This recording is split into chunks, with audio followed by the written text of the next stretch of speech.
Ladies and gentlemen, welcome to WCW Halloween Havoc 1996 review. Ladies and gentlemen, I said I would bring it to you this week, and I certainly am right now. So to get things started, what my overall opinion about this pay-per-view was, very, very well done by WCW for this one. Not too many boring portions of this pay-per-view. Very well done, put together, back-to-back good matches throughout the entire show, with some, could have lived without, but overall decent action. It was fun, entertaining work performed by everyone in this pay-per-view. So, without a further ado, let's get things started. The opener match, WCW World Cruiserweight Championship belt on the line. Rey Mysterio being the champion going in against Dean Malenko.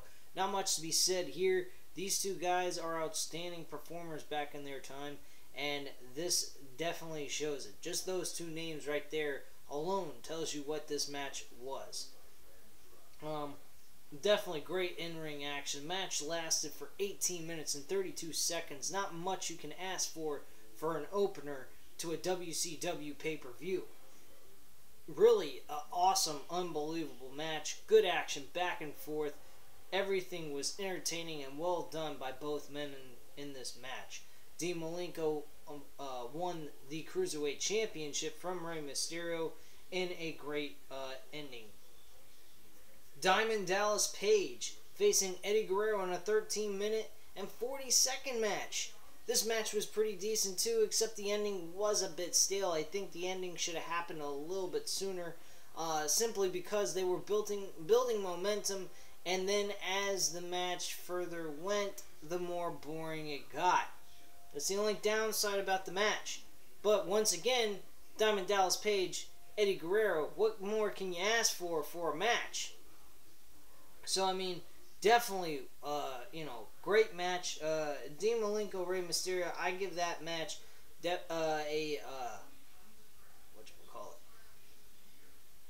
I give it a 4 out of 5 stars, of course. Sorry about the pause there. Just trying to think what I wanted to say. Diamond Dallas Page and Eddie Guerrero, 3.5 out of 5. Definitely a decent match there. And Diamond Dallas Page, unfortunately, gets the victory. Eddie Guerrero loses the match by the Diamond Cutter. The Giant facing Jeff Jarrett. This was a DQ, and Giant wins the match. This match really you could have done without. There was nothing really extraordinary about this match. I didn't really care for it too much, and it definitely gets only a 3 out of 5 stars. Nothing big here. Syxx versus Chris Jericho. Decent match. Very good. Awkward ending, though, after a roundhouse kick performed by X-Pac, and then a pinfall, and the referee counts to the count of 2 and says that was 3. And X-Pac wins. Or X-Pac at this point. That's very awkward. Very strange. Why this happened, I have no idea, but I guess they thought it would leave an interesting story. In this match, I'll give it 3 out of 5 stars as well. But the in-ring work done by both men was well put together, so I have no complaints there. Lex Luger and Arn Anderson. Oh, God, if they didn't have Arn Anderson in this match, I think I would have died. Lex Luger won, unfortunately, within 12 minutes and 22 seconds, and picked up the victory with the torture rack. Basically, Arn Anderson was carried out of the arena. Chris Benoit and Steve McMichael tag team against the Faces of Fear, Ming and the Barbarian, with Jimmy Hart and Chris Benoit and Steve McMichael won this match, with Chris Benoit doing the flying headbutt, which caused him to have multiple concussions over the years of his career, unfortunately ending him up to be a suicidal maniac and killer. Too bad that happened. happened because he was pretty fucking amazing. But with all that being said, his match was okay. I'd give it a 3 out of 5 stars as well. Nothing too shabby there. Just was kind of a little bit stale in my opinion. I just kind of liked the ending of how Chris Benoit picked up the victory for his team. The Outsiders facing Booker T and Stevie Ray, the Harlem Heat, for the WCW Tag Team titles. If you are not familiar with the WWE 2K16 DLC package, where Kevin Nash and Scott Hall defeat Harlem Heat, well, go brush up on it, because that's what exactly happened. And Harlem Heat lost this match and lost the WCW Tag Team titles, and leaving the NWO practically carrying all the gold in WCW. This match, I definitely would give a 3.5 out of 5 stars. Nothing shabby here. Hollywood Hulk Hogan and the not Nature Boy, the Macho Man, Randy Savage. Ooh, yeah! This match was definitely entertaining. Unfortunately, neither one of these guys really performed at the level that they did at WrestleMania 5. It was good. I'm not bashing it or anything. I give it a 3.5 out of 5 stars. Definitely solid match.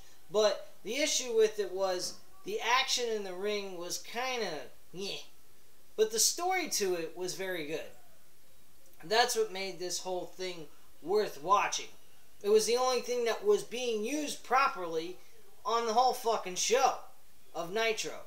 So leading up to this, it definitely gave you interest to want to watch it.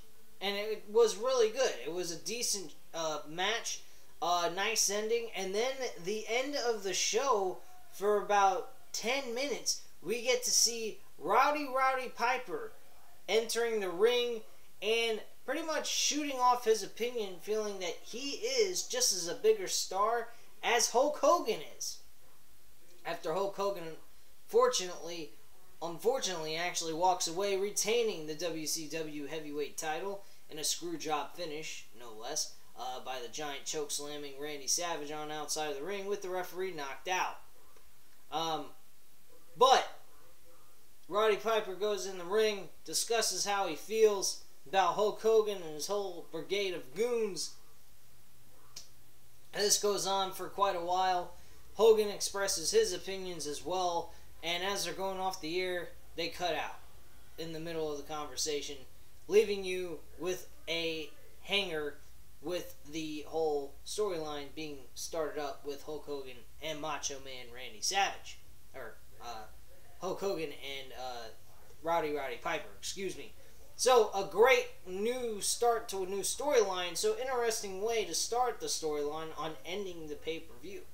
Not too often does that really happen. The last time we saw that was when Seth Rollins pedigreed Roman Reigns. Roman Reigns got his ass dumped on the sidelines because he decided to want to take steroids and make himself look like a dumbass, which he is. So, who gives a shit? Anyway, thank you very much for watching. I hope you enjoyed the video of WCW Halloween Havoc 1996. I hope you guys go ahead and check it out. It definitely was worth my time. I watched the full 3 hours. Did not skip a thing. Watched it from beginning to end. So please leave your comments and opinions down below. I definitely look forward to hearing back from you guys. I'll definitely respond back as well. And lay that smack down, lay the foot down, lay whatever the fuck you want down on that subscribe button. And have a great night, guys. And thank you very much for watching.